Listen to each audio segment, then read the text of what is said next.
Hey, what's up, guys? My name's Rob Thomas, and I'm going to tell you everything that you need to know about my song Smooth right here on The Fader.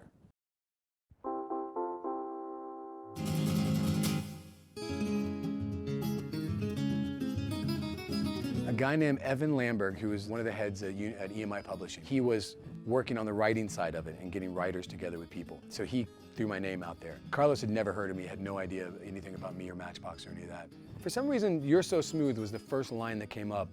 And I think at the time I was kind of writing it about Carlos. I was kind of going to write a song about Carlos Santana without saying his name in it. My wife being Spanish and Boricua, you know, like she would say things like muñequita. I used to love the way she would say, you know, my muñequita.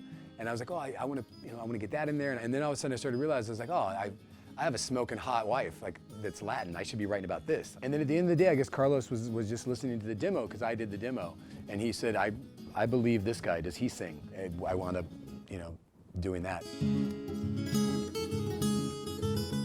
A year before, we had played a festival in Germany, and we were backstage, and he was playing as well, and he was on the other side of the stage, and I almost broke my leg trying to get over this drum set to go over to say hi to him, and then he was gone. And I literally remember having the thought, well, I'm never gonna meet Carlos now. When you walk into a room with somebody like that, it's different than a famous person. You know, I think he's just always been kind of this mystic character. You don't know anything more about him than he wants you to know. We shot it over 2 days in Spanish Harlem. It was like 98 degrees. Carlos's thing was when he showed up that he had to be plugged in. They didn't want to pretend to play. They wanted to actually be playing. A lot of the people aren't extras. They were just neighborhood people that heard Carlos jamming and came down, and it became a big street party. And like Carlos is sitting there with a glass of scotch.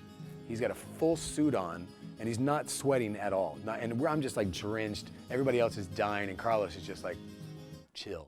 Nothing at all. I think that people see me and don't realize that I get it. 20 years ago, it was a nice, you know, summer jam, and then people were just like, okay, I've had enough of this song for like a 15-year period, and then it kind of came back, and you're like, all right, well, you know, it's fine. But I still play it every night when we do shows, just because it's a great live song.